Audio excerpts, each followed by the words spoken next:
for joining us today for a new episode of Meet Me Where You Are. I am thrilled to introduce you to my latest guest. We have Lindsey Kerr of LifeLine Pilots. Welcome, Lindsey. Thanks for having me. Yes, I met her at a women's fund event and thought, I need to know a little bit more about this organization and what exactly it is, because I had never heard of LifeLine Pilots, as I'm wondering if many of you had either. So let's explore what LifeLine Pilots is, Lindsey. And as the executive director, what is your role and how did this come to be? Sure. So LifeLine Pilots has actually been around since 1981, believe it or not. That was the year I was born. But we are the best kept secret, and we don't want to be, which is Okay. great to be able to be here and to share more about our mission, which is to fly people who need to travel a long distance for medical care. It's amazing. Yeah, we can fly people anywhere from 100 to 1,000 miles, anywhere in the Midwest for medical care. Wow. And it's always free. It's always free, anywhere from 100 to 1,000 miles. Yep, never a cost involved. And the way that we do that is with volunteer pilots. So we serve 10 states in the Midwest, and we have about 350 volunteer pilots who donate all the cost of the flight to fly people. So last year in 2023, they donated more than $2 million in free flights. Okay, so I love about this show is I tell my guests I don't research any of the concepts before I get to talk to them about what's going on. So I am learning as we go along, and that statistic, Lindsey, honestly blows my mind. I don't know how I didn't already know that this was a free service to transport people for medical needs all across our state. So could you tell us a little bit more about how people would arrange this type of a service? Sure. So we do non-emergency flights. So these are people who need to travel for a second opinion, for a specialist appointment, or for clinical trials. So about half the people we fly are for cancer treatment, and they're needing to go to a clinical trial, and sometimes they need to go once every few weeks. So there's no limit to the number of times we can fly someone. Wow, that is incredible. So do you do fly outside of state lines? So Oh yeah, all the time. Okay. Yep, and the flights don't have to be from the Peoria area. We're based here. This is where my staff are. Okay. But we can fly people from anywhere in our 10-state region to where they need to go, up to that 1,000-mile limit. Wow, that is incredible. So my dad right now is battling stage 3 colorectal cancer, and he's coordinating his treatments with Mayo Clinic. So he's flying back and forth between Tennessee and between... So he is the exact kind of person that we fly for medical treatment. It's pretty amazing that we have these pilots who want to fly, and they love to fly. They're going to fly no matter what, but we give them a purpose. Wow. And their purpose is to help people in their time of need. And they're incredibly generous people. We're so lucky that we have 350 plus of them who are willing to fly for us. Wow. And what we can do then is just to ease that burden for people. We do have limits. Safety is our number one priority as an aviation organization. So our pilots are the pilot in command, and if they need to cancel a flight because the weather isn't looking good, maybe there's icing conditions and there's small airplanes. These are small 4 to 6 seater aircraft. Okay. Can't fly in adverse weather, so they might have to cancel. And so then the person either needs to reschedule or find another way to get there. Right. But even, someone like your dad who's having to travel, once every, month, 2 months, for treatment, even if we can fly them, every, first or second time they have to go, That's that still helps so, ease their burden. yes, that's so helpful. And it just really, it touches me that you found 350 people are they in our own community or are they all around? They're throughout the 10 states that we serve. That's amazing. Yeah. What are the 10 states that you serve? So we basically serve Tennessee on north to the Canadian border, and from Iowa to Ohio. That's our region. That's incredible. Yeah, so Illinois is right in the middle of our 10-state region. But the great thing is that we have sister organizations throughout the country. So if somebody needs to travel outside of our region, we can always help them too. So I'm so curious, how did this idea get started? Where was the origination point and the inspiration behind LifeLine Pilots? Well, there are a lot of stories that go around, but in 1981, our founder, her name's Wanda Whitsett, and Wanda was one of only a few female pilots in that day. You know, even now, there's a very low percentage of pilots are female, and back in the 80s, it was even less. Wow. And Wanda, her kids were getting older. She wanted to find something to do. She decided to get her pilot's license. Her husband did too. He never finished. She got her license. She became a flight instructor, and she wanted to give back. And so she started networking with local hospitals to fly people who needed to travel for transplants. Wow. And the story is that LifeLine Pilots is the oldest, longest, most continuously serving organization in the country for volunteer pilots. And Wanda was the inspiration behind that. It's amazing. I love that it was like female founded as well, which makes it even more inspiring to me. It really is. And the number of lives that she's touched because of that. She passed away last year at the age of 91. Wow. And I had the privilege of speaking at her funeral and sharing about the impact that LifeLine Pilots has had. Make me emotional. Yeah. It's incredible. It really just meant so much. And, you know, tens of thousands of people receive medical care because of her. Wow. And thousands of volunteers have had an opportunity to give back. Yes. I mean, the ripple effect, right? Yeah. In my own life and what I talk about a lot through the show is trying to inspire and encourage one another with the specific skill sets that are unique to us that we get the privilege of bringing forward into the world. And what a better story to inspire our viewers than sharing the background on how LifeLine Pilots was founded. Yeah. Yeah, and it's exciting for me as a woman to lead an organization that was started by a woman. I actually got to meet Wanda the first year that I started as executive director was 2019. Wow. And I went to her home and I was able to sit and talk with her and meet her. And, you know, I had never met the founder of an organization I've worked for. I've always worked in the nonprofit sector, but this was the first time. And it was such an honor to meet her. And then the pandemic happened, and so I was never able to connect personally with her again.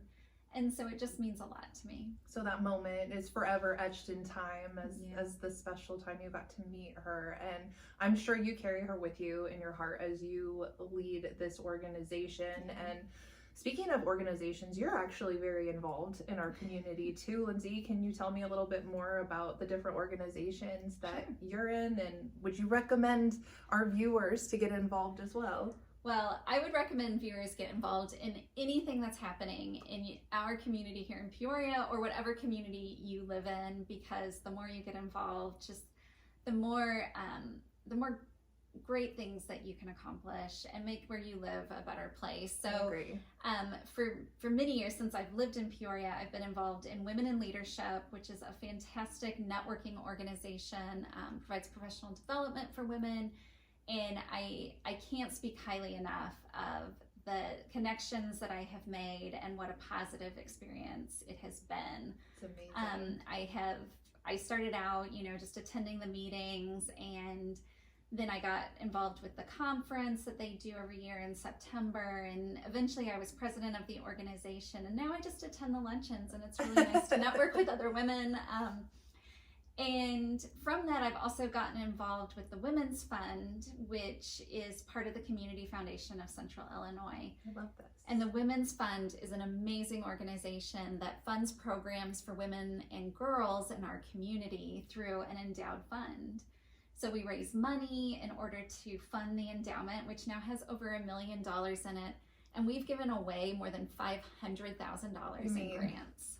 That's incredible. It gives me chills. I recently met you, like I said in the beginning, at a Women's Fund meeting. And for me, I'm just getting started into this whole world of philanthropy and supporting our community, and the organizations are incredible. The things that are happening actively in the Peoria community, when you really look and seek to get involved, it's life-changing and it's inspirational. And for me, it really fuels my passion for helping other people and for having this podcast to be able to spotlight you, Lindsey, and just, I feel like the gem you are to our community, how you have helped so many people in their own journey is truly inspiring. And thank you. Honestly, it gives me the feeling of like, yes, like I'm so glad to meet you and know other women like you in our community. And especially with LifeLine Pilots, I am floored that this was a service I had never heard of until a week ago. And I would love to hear your feedback too. Do you know anything about LifeLine Pilots? And if you haven't heard, give this episode a share, comment, Please. like, and let's get the word out for people like my father, who with the stage 3 colorectal being in Illinois and Tennessee could have majorly benefited from this service had I known sooner. As March is colorectal Cancer Awareness Month, I'd like to give a shout out to my father in his fight, and anyone else out there, know that you are not alone, and please go get screened. Let this be your sign, right? For sure. Yeah. And what I say to people when I go and speak with groups or do interviews like this, and they say, how can we help? And it's share our message. You never know who in your network might need our help. So you can find us lifelinepilots.org. We're on all your social media channels. Just look up LifeLine Pilots and you can find us and share our message. I love it. Is there a form for people to fill out to talk about the services they would be needing? What's that process like? Yep. So we have an application form on our website. We do have a formal sort of application process that people have to go through. They complete the form, which includes information about who's going to be traveling, where they're traveling from and to, and then we need the information of their doctor. Because everybody who travels with us, we get a physician's release from their doctor.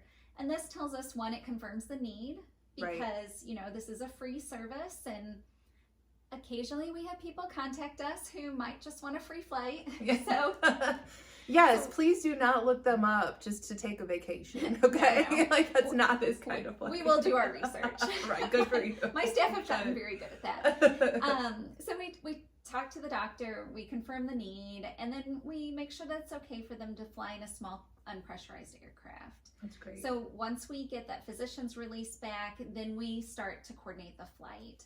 We do need sort of 4 or 5 working days to coordinate a flight, especially the first time. And the longer the lead-in we have, the more likely we are to be successful.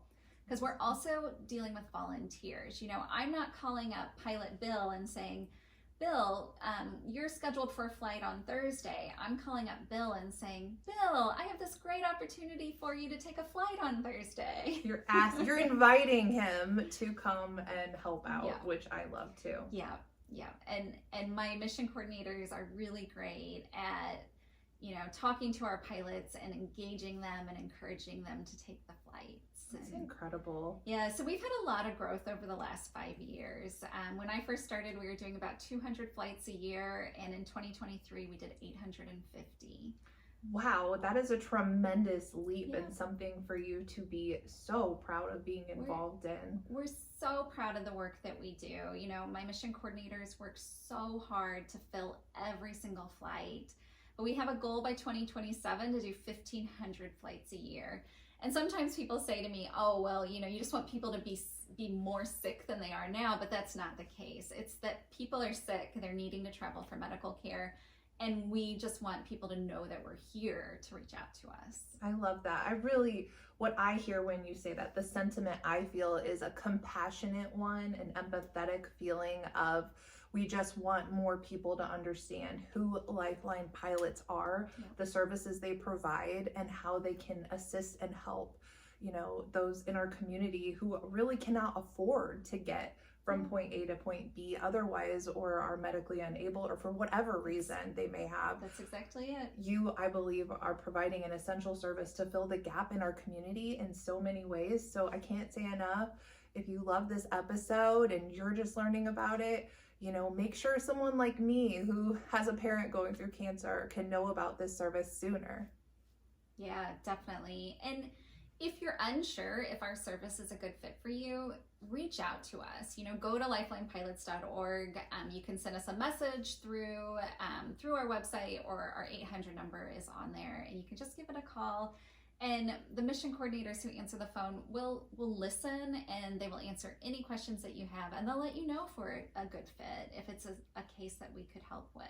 I love that. Yes, don't keep your questions to yourself. If your interests are perked or you just want more information, Lindsey is such a great resource. Yeah, and if you live outside of the Midwest, or you have a family member who does, you can still reach out to us, and we can put you in touch with the organization that would be the best fit for you, because we also do a lot of referrals for people who were unable to help. Of course you do. What doesn't this organization do? I'm so thrilled to have the opportunity to be able to spotlight you, Lindsey, the services you provide to the community, and how you have been so involved and so giving of your time in so many aspects. And I just think it's been great getting to know you better today, and I look forward to knowing you more in the future. And thank you for coming on Meet Me Where You Are today. Thank you for having me.